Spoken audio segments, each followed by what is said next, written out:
All right, so fellas, again, thank you for joining me, man. This is humbling for me because I got two strong figures within the basketball community again, that's going to share love and share perspective with everybody, talk about what they do.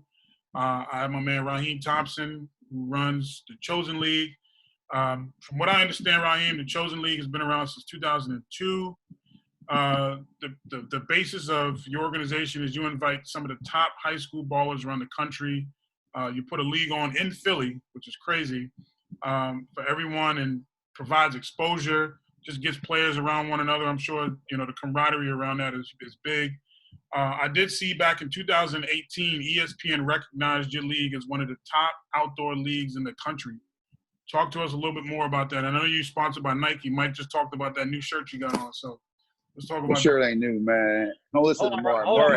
Hold on, Rahim. Before you get started, you said it's crazy because that's in Philly. We got the best basketball players, so why is that crazy? This is I was going to respond to that, but we just starting, so I don't want to just go 0 to 60 real quick.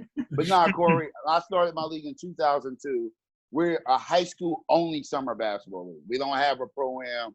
We don't have a college division. We got a high school division for the boys and the girls. This is our 18th summer. We done had 178 kids go Division I. We done had about 15, 17 guys in the NBA and about another 41 guys that played overseas. The reason I started my league is because, one, where I lived at in the Holland area of Philadelphia, there wasn't a lot going on. And when there's not a lot going on, that's when a lot of negativity come into play and everything like that.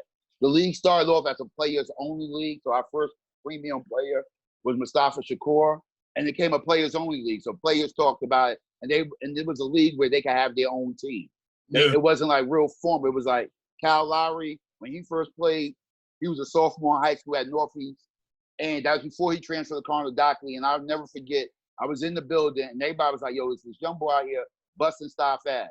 I come outside, I'm like, who is this? And this is Kyle. He's small. Like, this is not the Kyle we see now. He's like probably 5'8", 5'9", and just going that stuff. And mind you, stuff is a McDonald's All-American. And then over the years, the league had just it just turned into like a big old business, an enterprise, where we have different arms and stuff like that. But the main thing about the league is a high school league, where unlike, with Mike, he got the pros and everything. What I take pride in is every 3 to 4 years, we got the future. So you see this kid playing right now. 6 months later, he's on ESPN playing on Big Monday. And then, God willing, 2 years later, he's getting name called on draft night. So, I mean, and the thing with the Rumph is like the perfect brotherhood because we don't clash with each other. We both stay in our lane and we support each other. And that's one thing a lot of people don't do is me and Mike support each other. There's a lot of things I do behind the curtain for Mike. There's a lot of things he do behind the curtain for me. And we don't publicize it, and people kind of figure it out. But when it comes down to it, it's all about the bigger picture, which is Philadelphia basketball. Because when I started working in the business of basketball, Philadelphia kind of had a bad reputation nationally. Players had a reputation for having attitude. On the business side, it was like no business was going in Philadelphia unless it went through just one person. So it was a lot of like obstacles and stuff we had to fight. And I was fighting it by myself. Then me and Mike met, and we met at the Elite 24 game when I was working the Elite 20. And I even know he was sitting next to me. And then when we met like a year later, my man Q introduced us because everybody was trying to pit us against each other. And he was like, yo, we met before. I'm like, where did we meet? He's like, we met at the Elite 24. We sat in and he described him sitting next to me and Nate Robinson sitting next to him. And it never hit. But like the first day I met him at the Rumph, I told him anything I can do to support you, I'm going to do. And that it was regardless if it was deals, sponsorships, whatever, I'm going to help you because this is needed because I got the high school part, but the pro part, especially at that time, it was in Mallory. So it was like, this is what we needed because it was nothing. 16th Street wasn't here no more. 16th and Susquehanna, 52nd and Parkside wasn't here no more. The Baker League wasn't here no more. So there wasn't no real pro, like, I don't even call Mike Joint a pro-am. That's a professional summer basketball league because 85% of the dudes that play in it either are in the NBA or they overseas. And then the crazy part about it, almost 92% of the guys played in the Chosen League. So it's just the Chosen League on steroids, it's just the next level up and everything. And so that's why it works out well with us. And like I tell people, when you go into partnerships with people, you want to go into partnerships with people that are like-minded, but also see things in a different way, but also know how to push the envelope. A lot of people got a lot of talk, but when it's time to get down and get busy and really turn them words into actions, to turn into something physical, there's not a lot of people that could do that. And that's one of the reasons, and Mike can tell you, I don't mess with a lot of people. It's nothing personal or nothing like that. Mm-hmm. But that's why I'm a businessman first. And my business is putting on a good product and making sure the community have something that they can be proud of. So I take care of the high school part, and I'm going to pass it off to Mike. He take care of the professional part when it comes to summer basketball in Philadelphia. Let me preface it quick, Mike. So, like, when I put this together, it had to make sense for me to get you and him together for two reasons. Number one, we all hung out together, and I just noticed the camaraderie that you and Mike have, and I see that y'all have a genuine friendship, right? And, like, I think what tends to happen in every city is people always feel like they have to have a competition with one another, and y'all have a genuine relationship and understanding, like, yo, look, my business is going to thrive if your business thrives, vice versa, so we got to uplift each other all the time. So just transitioning to Mike, what he does, Mike is the director of events for the Danny Rump Classic, or the Danny Rump Foundation, rather. I'm sorry. And just to give people a quick understanding from what my information, and Mike, you're going to share it with everybody, you guys have a scholarship program. You guys have been working on like an automatic public defibrillator thing, which you're going to add in different places, or you guys have been doing work in that. And then the Danny Rump Classic, which is huge, which is what Rahim was just talking about, probably one of the biggest pro summer basketball leagues in the country. Talk to us a little bit more about what you do.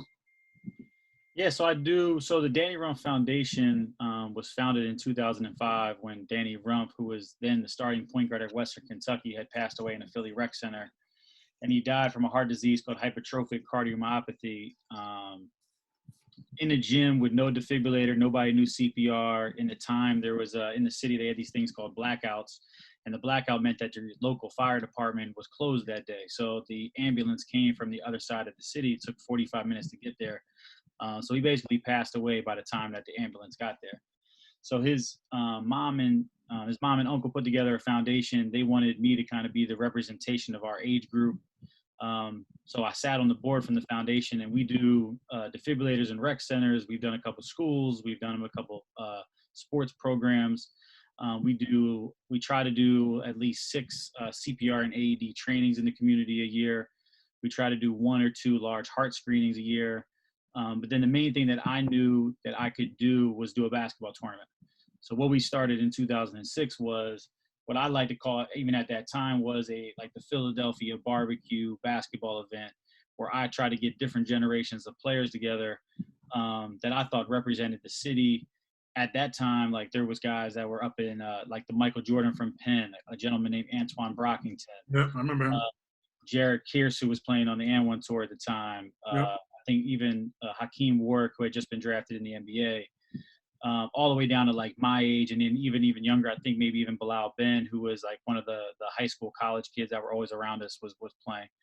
So we tried to gather all these guys, but at the time, like we could all really play basketball. There was a lot of Division I players. There was a lot of the guys that were just retiring. So what we wanted to do is like, how do we just get guys together and compete in a manner that would represent Danny as a player? Mm-hmm. I thought Danny was a kid that would have made a lot of money from the game of basketball, playing overseas, maybe having shot the NBA, but, just playing basketball as a living. So I always wanted to build the event in something that, represented who he was as a player, as opposed to just a normal charity event. I didn't want to just get guys together, just play and, just think that it was fun. It was like, no, let's compete. Let's bring everybody, because that's who they were. That's who Philadelphia basketball players are. They want to play. They want to play on that court inside those lines, and they want to compete and have fun. And that's what makes it entertaining. So, we've, spent a lot of time and effort to make sure the right guys played. And, a lot of our success is a testament to, guys like Rahim that walked in and was like, I like what this is. Like, let me go call Nike. Like, I want to bring Nike into this. And, me and Rahim laugh about it all the time. I probably had 10 different people tell me they were going to get me Nike deals. But Rahim put his foot down and said, you deserve one. I'm going to make it happen. And next thing you know, we're getting jerseys and we're a part of the Nike family. So a lot of that stuff comes from, guys like Rahim, and then the players calling other players in different cities and making sure that you got a chance to experience, the pro side of Philly basketball. So, we've been very fortunate, and Philly's has so much talent from a basketball side that, even when we started, we, grew big name players to big name players. But, from our core, we've always had really high level guys. And, some of our most fun was playing in a little gym when it was like, I looked up, there was 8 NBA players playing in that little gym one time. Yeah, I remember. So where we've kind of grown now with, some of the NBA MVPs and all-stars come through the city every year. Yeah. Yeah, it's amazing, man. And you and I are, really good friends. I consider you a brother. And I watched when it started from nothing to where it is today. And I admire you so much for your efforts, your continued pursuit to like pushing this thing and making it stronger each year. And even just the business aspect behind it. I've even worked it and I've supported it on every level. And I see the commitment that you've gotten other people to buy into your goal here. And what you do for Philly is unbelievable. And the world should know about that.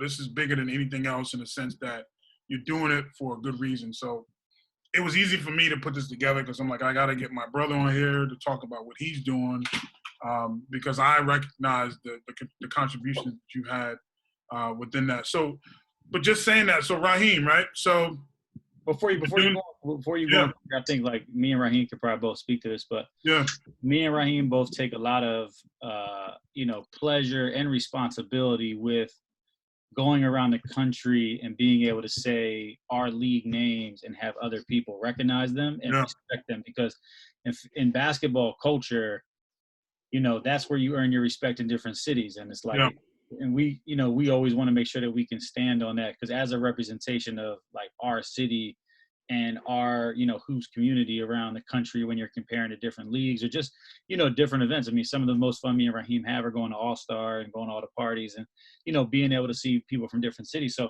we also take a lot of pride in doing what we do in the city to make sure that when we're out of the city, like, we've got great things to talk about and then be able to say like, this is our stuff, because, it's all one big family, the hoops community as a country, but then also like our city. So, we take a lot of pride in doing what we do because we know we want to make sure that our city is represented well. Absolutely. And it's crazy because last summer we put that AAU team in Rudy Gay's tournament. Yep. And even still today, I have people talking about that Danny Rump team. And that's why it was important for me to be like, yo, we got to get this together because Baltimore has to know what's going on. And all chosen league kids too. So that's the crazy thing. That's what I was about to lead into. But that's the thing what people don't understand. Like when me and Mike first met, there was rumors I didn't like him, and there was rumors that he didn't like me. And I never even knew who Mike was. I didn't know who he was. He probably didn't know who I was. So my man Q, who's a referee in my league and who's a big time Danny Rump supporter, his daughter plays for Temple actually. Ashley Jones, she's tough. She's gonna be All-American next year easily. Yeah. But he was like, yo, you gotta meet Mike. So I was like, me being who I am, I'm like, I don't gotta meet no one, like because I'm already like, because everyone's already coming at me. So I'm like, I'm already got sponsorship deals. I got what everybody else wants. So I don't need to meet no one. I got what I got down to the street. I'm good. Because other leagues had started and people were saying stuff. And my thinking during the whole time was like, I'm a high school summer league. I'm not in competition with you. Once you have anyone that's not in high school, we're not in the same conversation. You're making me the competition, which is making it better for me, but I'm dealing with high school kids. So Q was like, now you gotta meet Mike, So when we meet, I'm like, what up? Like, what's up? Like, I'm Rahim, I don't have no problem with you. Like, I don't have no problem. So I'm looking at him because I know people have been telling me stuff, but Mike tell you, everybody knows me. I'm not influenced by nothing no one says. There could be 3 of us in the room. If I'm standing my ground, I'm not budging. It's just what it is. But then I realized he's a good dude. And of course, people try to play the white card with Mike. You understand what I'm saying? But he can tell you, it was some people I had to confront about that because it was people that was going with culture vulture. And I'm like, y'all was talking about me. Now you're talking about him. Y'all just talking to be talking when it comes down to it because we're doing something and you're not doing something. And like even the thing with the Nike deal, I make fun of it with him, but it's the truth. He had a lot of people come to him, Nike this, Nike that, Nike this. I'm telling you, I walked in Mallory. It was probably the second day I was there. The second time I've been at the Rumph ever. I was digging it. Everyone was on the court, rocking. I'm like, yo, I told him, I literally pulled him aside and told him, I'm gonna get you a Nike deal. I'm gonna put the deal part of my deal, and we're gonna take care of everything. Your uniform, you don't have to worry about. Because remember, Mike is a big. Anybody know Mike's background? He's a big apparel guy. He's a designer. That's his thing. So I'm like, he's spending all this money on uniforms because he can tell you, I'm always thinking economics. I'm like, if he's spending all this money on uniforms, if I could give him a deal, whatever money he spent on uniforms, that could go somewhere else and make it better. Yeah. It could be more of an impact instead of him spending X amount of dollars and then having to sell merchandise and everything like that. So when I told him that, he looked at me like I looked at him and I was like, yo, you know what I'm like, I'm not going to say no more. I just get back with you. So like maybe like a month later, I did the NBA lockout game because this all happened in like 2011 or whatever like that.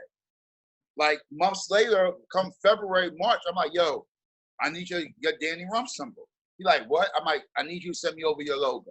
I'm like, it's done. He's like, what you mean? And you know how Mike is. Mike like, well, can I get a proof? I'm like, look, man, shut up. It's Nike, these my people, they know what they're doing. I'm like, I told them, I don't even know where I'm getting until the boxes come to my house. I don't go through no proof. All I'm worried about is the budget money right? Do I have the money to make sure everything taken care of? The product, I know y'all got that, but where is the money right? All that product stuff, when they get here, I know, first of all, I know it's Nike, so it's going to be fly. I know we're going to have our uniforms, and it's going to be individual colors. I know we're going to have our sneakers, our socks, our T-shirts, our shorts. We're going to have about $30,000, $40,000 worth of merchandise. Mike, I'm not worried about what these Rumph uniforms look like. You're saving X amount of money. The uniform came in, I gave it to him, and then, people were still trying to make comparisons. I'm like, yo, I'm a high school league. I don't do nothing with adult ball players unless it's NBA players. It got to be the NBA lockout game. It got to be Red Bull Rain. It got to be Red Bull Midnight Run. It has to be something like that. It got to be Ball Up. It got to be something that's a high level when it comes to adults. I'm not touching it if it's not that. And I'm like, and when it comes to Philadelphia, it's Mike. That's why the leagues run the way it does. People don't even pay attention. My league, my boys part of the league ends literally 2 days before the Rumph start. So when the Rumph start, no one's coming to none of my games because all the pros are there. Right, you got Jason Tatum. We ain't going to even talk about the Morris twins. We ain't going to talk about the Philly guy. You got Jason Tatum walking in the building, James Harden walking in the building, John Wall walking in the building, this one walking in the building, this one, Will Barton walking in the building. So I don't even want to be at my games right now because now I could go to his game and be a fan and be a heckler. I don't have to work, even though people are going to ask me for stuff. But this is not mine. This is Danny Rumph. This is Mike. He's the one running around with the cell phone looking all crazy. It's not me for these next 4 days. And then now that we add the girls part, which everybody know the girls just was like a volcano eruption last year with the because it was never done in Philly like that. It probably never like everybody honestly across the country says I have the best girls league. No one has never seen it like that where it was rocking the way it was rocking for 5 days. And like I told Mike when I started, I was like, yo, I'm gonna go after you, and we're gonna end the summer with the girls. Remember, we had Diamond, we had an All-American, but you gotta think about it, we had 80 players in the girls tournament, and 13 of them went All-State. Yeah, so 80 players and 13 went All-State. So it was like, so what people don't understand, like you said, everybody, look, we have a healthy competition with each other. It's just like two competitors. If Kobe's on the court going against Michael Jordan, they try to kill each other. But off the court, it's a mutual respect because I know you a killer, I'm a killer. So we're going to respect each other when it comes down to it. But just being in competition with each other all the time, it gets in the way of the bigger picture. Right. Like the only reason we've been able to thrive the way we have thrived for Philadelphia nationally. Remember, me and Mike, we deal with corporations. The only reason we thrive like that, because if someone says something about Mike, I'm going to check them about Mike in the room. Right. You're not going to say nothing slick to me about